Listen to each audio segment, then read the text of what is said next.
Salut à tous! Après vous avoir présenté ma collection de DVD Blu-ray classés par réalisateur, après vous avoir présenté mes DVD et Blu-ray classés par genre fantastique, par genre de science-fiction, après vous avoir présenté mes Blu-ray de films d'horreur, je vous ai laissé la dernière fois avec ma collection de DVD de films d'horreur.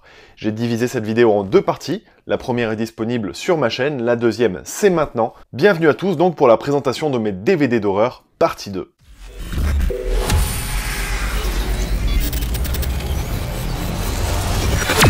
Alors je m'étais arrêté à la lettre J et le film que j'ai envie de vous présenter maintenant est un film que j'aime beaucoup. Il s'agit du film Jeepers Creepers.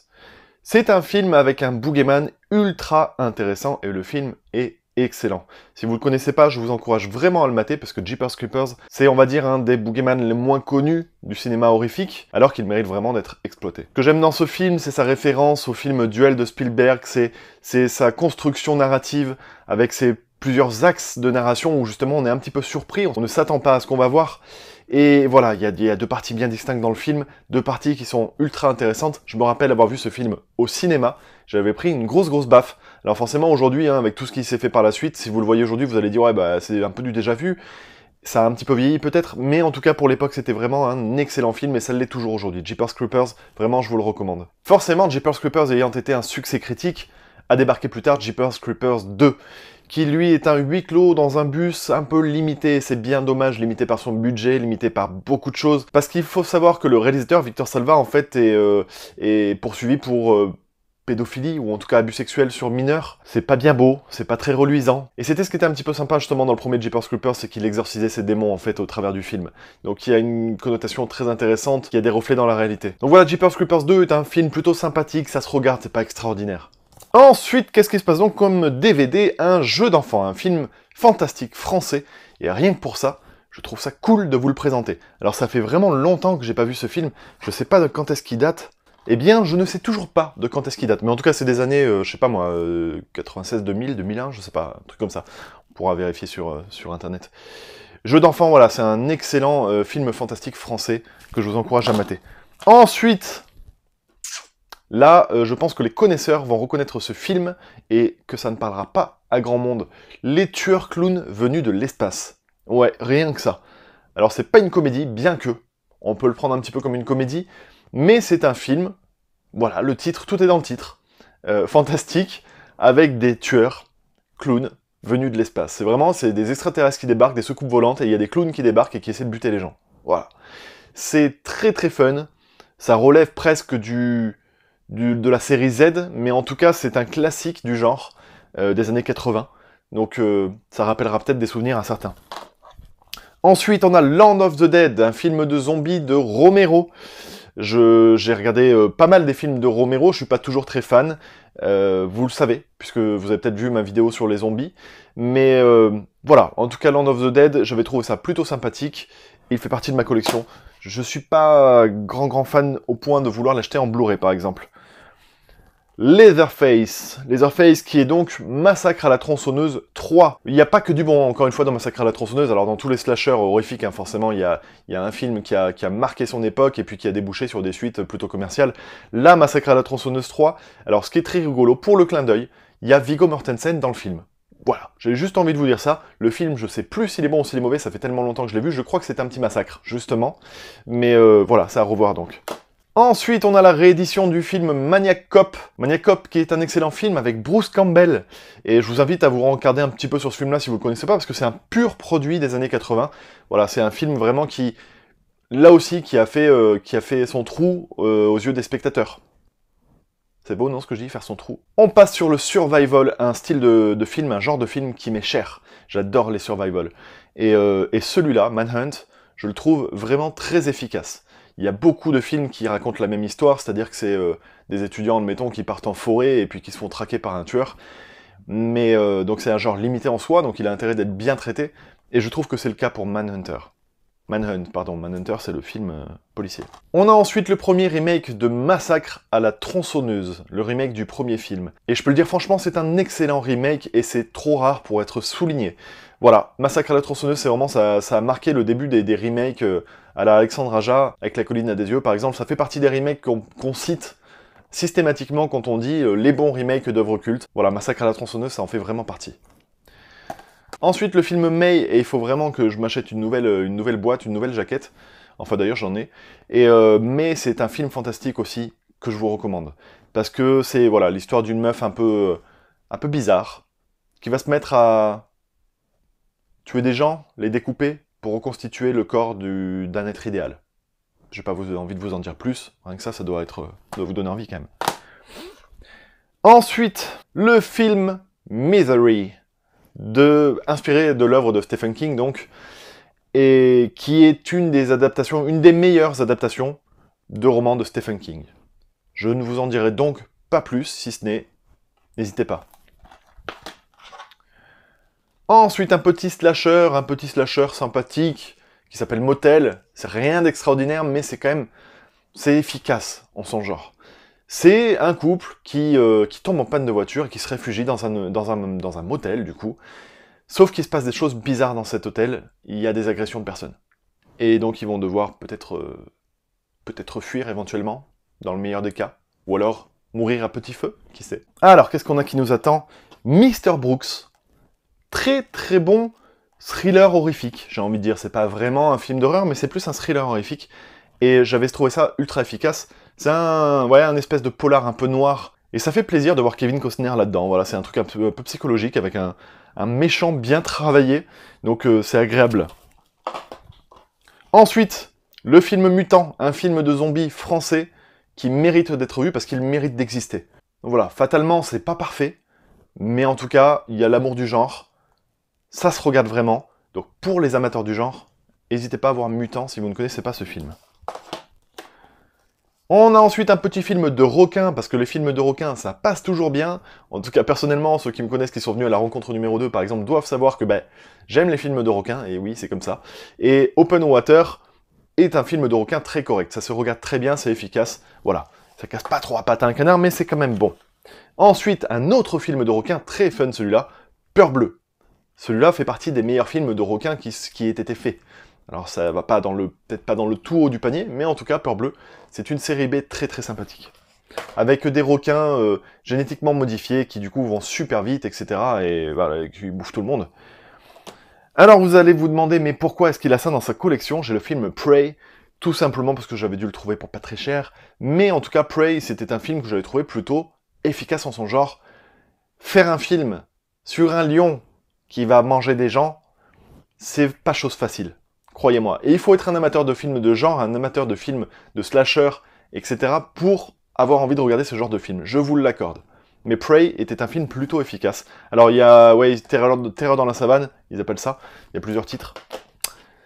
À votre bon vouloir, à votre guise. Ensuite, et je sais pas trop pourquoi je l'ai classé dans les films d'horreur, le film Phantoms, c'est un film plus fantastique, mais il y a des éléments gore à l'intérieur, enfin des éléments horrifiques. Du coup, je l'ai mis dans le film d'horreur, ouais, peut-être que je le remettrai dans les fantastiques, je sais pas trop. Alors c'est un film avec Ben Affleck qui me fait un petit peu penser dans ses effets spéciaux au film de Thing. Disons qu'il y a un vrai amour, un vrai travail du maquillage, et du coup ça procure une ambiance vraiment sympathique. C'est pas un film là aussi qui est parfait en soi, mais les films parfaits, comme le dirait Romain dans sa vidéo, c'est pas forcément ça qui est le plus intéressant. Les films imparfaits sont parfois beaucoup plus charmants. Et Phantoms, j'aime beaucoup. Un petit film de possession, pour faire plaisir. Phénomènes paranormaux. Alors, Phénomènes paranormaux se veut être un film qui fait semblant d'être tiré d'une histoire vraie. Et quand je l'ai vu au cinéma, j'y ai presque cru, et du coup, c'était redoutable. Parce que ça fait flipper. Alors, le montage, je suis pas fan du tout. Mais en tout cas, voilà, quand on aime le genre possession, le genre événement paranormal, ça se regarde vraiment sympathiquement. Alors voilà, en fait, en réalité, tout est monté de toutes pièces. Bien sûr, ce n'est pas du tout tiré d'histoire vraie, mais en tout cas, ça a le mérite d'avoir fait la petite blague de faire semblant de. La Porte des Secrets, film là aussi plus fantastique qu'horrifique. Enfin bon, il y a des films, c'est difficile de trancher. Hein. Ceux qui collectionnent, comme moi, doivent savoir ce que je suis en train de dire, c'est-à-dire qu'il y a des fois, on se prend la tête en se disant, mais ce film, je le range où, quoi? Parce qu'il y a des films qui vraiment collent à plusieurs cases, et ça fait un petit peu mal de devoir trancher. Les Proies, encore un survival ultra efficace. Vous l'avez peut-être vu, vous ne l'avez peut-être pas vu, vous avez peut-être pas aimé du tout, n'hésitez pas à me dire dans les commentaires ce que vous en pensez, Les Proies. Mais moi, en tout cas, je vous le recommande pour les amateurs de survival. On n'a pas eu autant les jetons depuis Shining. Mais qu'est-ce donc? Le projet Blair Witch. Le projet Blair Witch... Ce sera peut-être mieux si je le mets dans ce sens-là. Le projet Blair Witch, le premier film, est une révolution dans le cinéma d'horreur. Il faut dire ce qui est. Si les gens le regardent aujourd'hui, la nouvelle génération le mate aujourd'hui, la plupart ne vont pas aimer, ou alors vont se faire chier, vont dire il se passe rien du tout. On a perdu le goût du cinéma tel qu'il était fait dans le projet Blair Witch, c'est-à-dire de l'imaginaire. Et c'est un film qui était fait avec rien, c'est un film qui a cartonné, et je comprends pourquoi, parce que c'était vraiment, vraiment bon. Malheureusement, je pense que ça a vieilli. Malheureusement, il y a beaucoup de choses qui sont arrivées par la suite et qui ont un peu éclipsé le projet Blair Witch, qui se sont servis des codes du projet Blair Witch. Et c'est un petit peu dommage de ne pas pouvoir montrer ce film-là en faisant flipper tel qu'il a été à l'époque. Mais c'est le genre de film où les conditions de visionnage sont impératives. Mais vraiment impératives. On ne peut pas regarder ce film en plein jour. On peut pas regarder ce film avec le téléphone à la main. On peut pas regarder ce film avec des gens autour qui discutent. Si on regarde le projet Blair Witch qu'on ne l'a jamais vu, donc vraiment pour ceux d'entre vous là qui ne l'aient jamais vu et qui aient envie un tout petit peu de me faire confiance, si vous n'avez encore jamais vu le projet Blair Witch, regardez-le seul, dans le noir, avec de bonnes enceintes, parce que le son est ultra, ultra important. Voilà. Je me rappelle l'avoir maté, avoir voulu le faire mater à des amis il y a 2 ans de ça en arrière, et on l'a regardé sur une télé avec des enceintes pourries, et il ne se passait strictement rien. Donc les conditions de visionnage jouent énormément. Ensuite, Paradise Lost. Ça, je suis pas sûr de le conserver dans ma collection, parce que ça fait très longtemps que je l'ai pas maté. À une époque, en fait, j'achetais énormément de DVD d'horreur, j'allais dans les magasins d'occasion, et dès que je voyais un film d'horreur, en gros, je le prenais. Je matais, et si ça m'intéressait, je le gardais, si ça me plaisait pas, je le gardais pas, quoi. Mais du coup, Paradise Lost, je crois que j'avais trouvé ça moyen, que je l'avais gardé. L'histoire de gens qui vont en vacances et qui, comme par hasard, bah, se font traquer, quoi, on va dire. Je sais plus si c'est bien ou pas. N'hésitez pas à me dire s'il faut que je le garde, s'il faut que je le garde pas. En tout cas, moi, je le reverrai peut-être, un de ces 4, et je vous dirai. Ensuite, Le Peuple des Ténèbres. Je sais que j'ai vu ce film au moins 3 fois, mais je saurais plus vous dire ce qu'il en est, si c'est bien, pas bien. Le Peuple des Ténèbres, voilà, je le garde parce que ça m'avait plu. Le film Pulse, qui est considéré comme un mauvais film et que j'ai vraiment beaucoup aimé.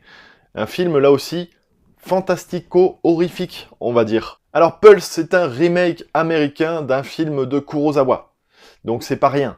Forcément, on peut pas le comparer à l'original. Ce serait dommage de le comparer à l'original.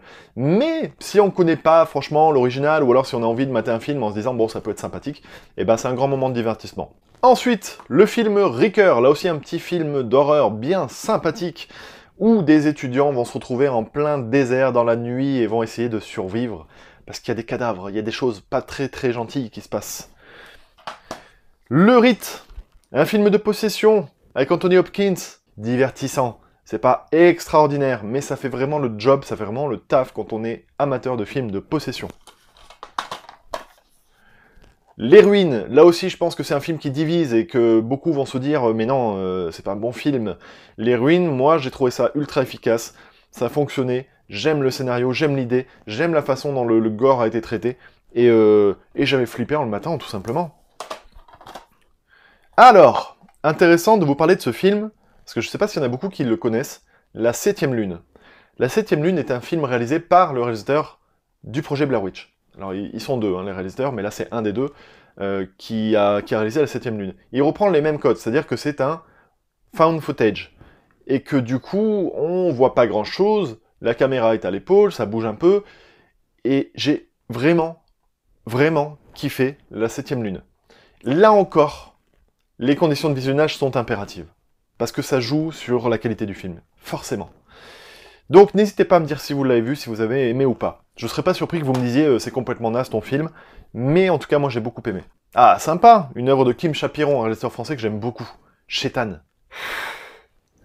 Le Chétan, avec Vincent Cassel. C'est vraiment un très bon film français dans le genre série B. Faut pas hésiter à mater Chétan. Alors à chaque fois que je vous dis faut pas hésiter à le mater, forcément, c'est des films que même moi en vous présentant là j'ai envie de revoir. Donc il faut pas hésiter, il faut mater des anciens films. Il n'y a pas que les nouveautés là qui sont intéressantes. Hein. Shutter. Alors, je vais peut-être dire une bêtise, donc je vais regarder. Je crois que c'est un film thaïlandais. Mais j'ai un doute. Écoutez, je crois sincèrement que c'est un film thaïlandais. Je sais que c'est pas coréen, je sais que c'est pas japonais, et c'est très rare ce genre de métrage en Thaïlande. J'espère que je dis pas une grosse connerie. Là aussi, c'est un film qui m'a bien fait flipper, qui est ultra efficace, mais qui doit être maté dans de bonnes conditions. Ensuite, Shuttle, un film moyen. Je vous le dis honnêtement, c'est un film moyen, mais c'est un film qui a été présenté au Festival de Gérardmer. Alors c'est plus forcément gage de grande qualité, mais en tout cas voilà, ça fait le job, c'est efficace quand on aime les films d'horreur. Pardon. Cimetière, adaptation de Stephen King. Ah oui, quand je bouge comme ça, il y a le reflet, on m'a dit fais attention au reflet. Tac, paf. Vous avez vu, j'écoute un peu je lis vos commentaires. Hein. Je lis et je m'exécute. Cimetière. Cimetière bénéficie d'un remake qui sort, je crois, si je dis pas de bêtises, soit en fin d'année, soit l'année prochaine, là. Donc ça va être intéressant de suivre ça. Parce que c'est du culte. Souviens-toi, l'été dernier 2. Ouais, bon, je le présente vite, hein, je zappe vite, vous m'en voulez pas. J'ai pas forcément une grande fierté de l'avoir dans ma collection. Le film Splinter, ça par contre, c'est vraiment rigolo, avec une espèce de petite bestiole avec des pics. Ils sont rêvés à faire un truc qui est vraiment hors du commun, qui est redoutablement efficace, je trouve. Hein. Splinter, n'hésitez pas là encore à me dire ceux qui l'ont vu, parce que je sais qu'il y a des amateurs d'horreur parmi vous, je sais, donc allez-y, hein, parlez de ces films que peu de gens connaissent. Teeth. Ça aussi, c'est cool, non? Teeth parle de la légende du Vagina Dentata. C'est-à-dire, vous pouvez peut-être le comprendre en voyant la jaquette, c'est-à-dire le vagin avec des dents. Il y a une légende qui dit que dans certains vagins, il y a des dents. Et du coup, bah, forcément, ça va être un peu comme le film La Mutante, quoi. La meuf, elle va coucher avec des gens et forcément, bah, ça va croquer. Ça va faire mal. Donc, c'est plutôt rigolo comme pitch.